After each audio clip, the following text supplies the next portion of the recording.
بس احنا مش هنعرف. احنا مش هنعرف لان احنا شبعانين، انما انتوا جعانين، انتوا بتحسدوا بحقد.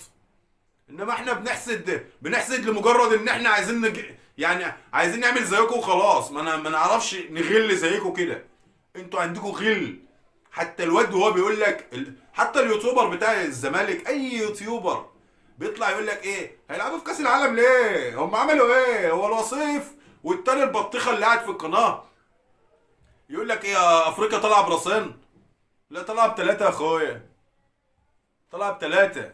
انت بجد يعني مثال للناقد المنحرف، مش هقول الا كده، المنحرف اللي بيخلق التعصب. انت راجل بتخلق التعصب، راجل بتخلق التعصب. طبعا انت عارف نفسك، انت عارف نفسك.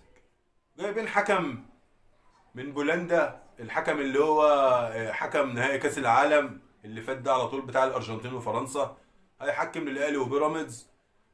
طبعا بيراميدز هي اللي طلبت، وانا معاها مليون في المية، وبقول لإدارة النادي الاهلي ان هي تلعب كل ماتشاتها وماتشات الزمالك. لو ينفع تعملوا كده والله تبقوا رجالة. الاهلي ياخد الدوري من قبلها ب10 ماتشات لو احنا جالنا حكام اجانب، والزمالك جاله حكام اجانب. الاهلي ياخد الدوري من قبل ما يخلص ب 10 12 ماتش، من الدور الاول كمان ممكن ياخده كمان الاهلي. طبعا بيراميدز عادي للزمالك، عادي ما يطلبش حكام اجانب. ليه؟ لانه هو اصلا بيراميدز معمول عشان يتغلب من نادي الزمالك ويدوله الست نقط رايح جاي، وبرضه معمول عشان يعطل النادي الاهلي.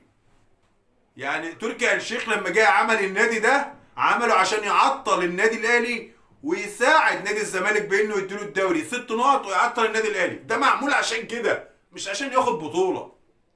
فطبيعي جدا انه نادي الزمالك ما يطلبش حكام اجانب في ماتشه مع بيراميدز، ولا بيراميدز تطلب ان هي تلعب حكام اجانب مع الزمالك، رغم ان ده ماتش الاهلي. لكن بيراميدز هي اللي طلبت حكام اجانب.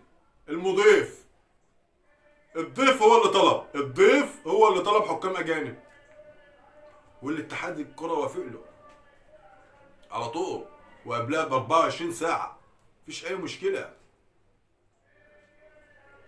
وده كان في صالح